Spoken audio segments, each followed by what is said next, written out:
As we progress in our study of argument, one of the key features that we're going to need to slow down and take a look at is audience. Who are you writing your argument to? Now, a lot of times we're used to writing our papers for school to teachers. So if I asked you who was the audience for your annotated bibliography, or who was your audience for a literary analysis that you wrote last year, most people would say my teacher, maybe my classmates. And to a certain extent, that's true. But when you're writing an argument, it's really important to think about what group of people you're writing it to. Because when we talk about ethos, pathos, and logos, we talk about how are we appealing to an audience. So what values does the audience have? What would an audience see as a credible source? What would the audience see as a credible speaker? Okay. In your textbook on pages 15 and 16, which we read a while back, this is covered in some detail. So I suggest that this week you go back and reread those pages. I want to start to think back to Martin Luther King's letter from Birmingham jail. So for his audience, it's very clear in the letter because he opens it, "My dear fellow clergymen."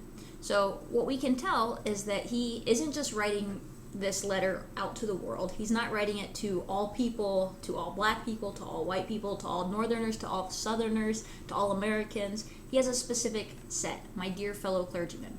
Now, King also knew that other people were going to read the letter, but as he shapes his argument, he's thinking about these dear fellow clergymen.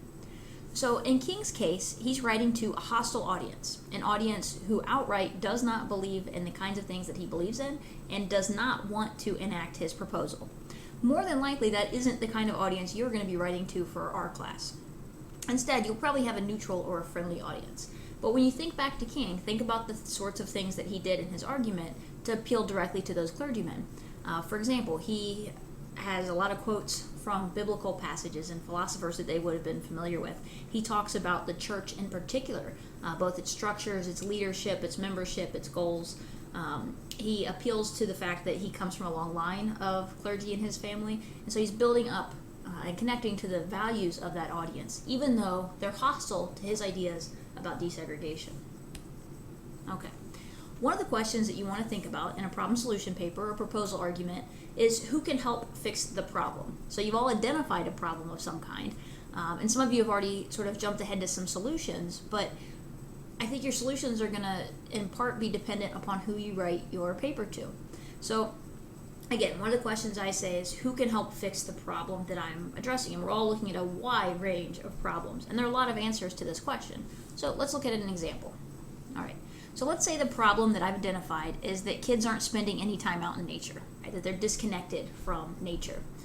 And if I was going to write a paper about this, I'd spend a lot of time looking at the benefits of kids being in nature, the benefits of kids being outdoors and getting exercise, the benefits of kids learning about their environment, and then I'd also research the negative consequences of kids being disconnected from their environment. So I would look at maybe negatives to their health, to their emotional well-being, to their connection to the environment, things like that. I'd look at some of the causes of the problem and figure out why aren't kids getting more time in nature. In one way or another, the solution to this would be to get kids into nature more somehow. So that's pretty vague intentionally here. But I want to point out that one of the first audiences that people often think of for a problem like this or a solution like this is parents. And we say, well, if it's kids, well, one way to make this work is to get parents involved, right? Parents would be a neutral audience. But as you start to brainstorm, think about what kind of paper you would be writing if you're writing to parents. Almost always, it turns into advice or tips about parenting, about nutrition, about exercise, all these kinds of things. The same if you wanted to write, say, to the community or to people themselves. So if you're writing about obesity and you want to write to obese patients, something like that. The problem is you end up just providing advice or tips, and that's not the same as a proposal. For example, I would think if I wanted to write to parents, I'd tell them, you should stop at the park on your way home from work. You should make your kids go outside. That's all well and good, but it's not a proposal. It's just an advice column, right? And so, although parents are a neutral audience, and that's sort of what we're aiming for, it wouldn't be a great audience for a paper like this because it sort of pigeonholes you into just writing about this from this one angle of what parents should do. So let's think some more about potential audiences. Parents are one, but so are schools, so are nonprofit organizations, so are parks, the YMCA, Different businesses in the community might be interested in this. Community groups as a whole, and I'd have to investigate to see what community groups exist in my area. Even the RTA, is there a way to get more bus stops near parks, for example, or near schools, so that we can get kids to the parks? So I would spend a lot of time brainstorming who are possible audiences for my paper. What kinds of things have I come across in my research, or just my knowledge of the community that I live in? And then I might pick one that's more specific than parents. So let's take an example. Schools, right? Schools are a fairly neutral audience. They're not hostile to your idea of getting kids in nature more, but they're probably not friendly to the idea. It's not part of their mission. It's not part of who they are.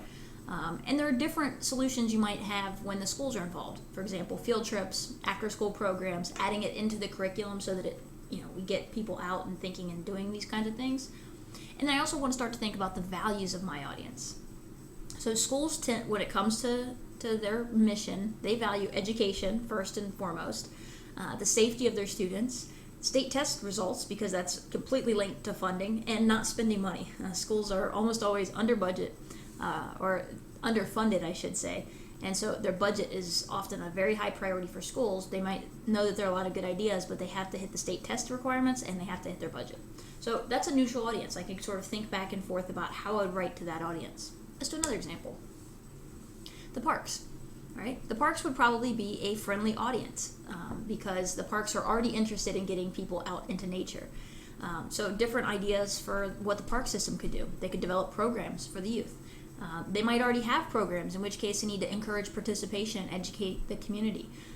There are probably other ideas too that I would have to think about. And when I look at a place like the park system, a lot of times their values are actually listed right on their website. So I went to the Metro Parks website, and what you have here is their mission statement. Cleveland Metro Parks will conserve significant natural resources and enhance people's lives by providing safe, high-quality outdoor education, recreation, and zoological opportunities. Further, Cleveland Metro Parks is committed to create compelling experiences that connect people with wildlife. This is why they're a friendly audience. You can see even in their mission statement, they're already interested in connecting people to nature. Now, I'd have to do a lot more research to go different directions, but notice I would be writing a very different paper if I chose to write to schools versus if I chose to write to the Cleveland Metro Park System or Lake County Metro Parks or whatever park system you wanted to write about. That would look very different.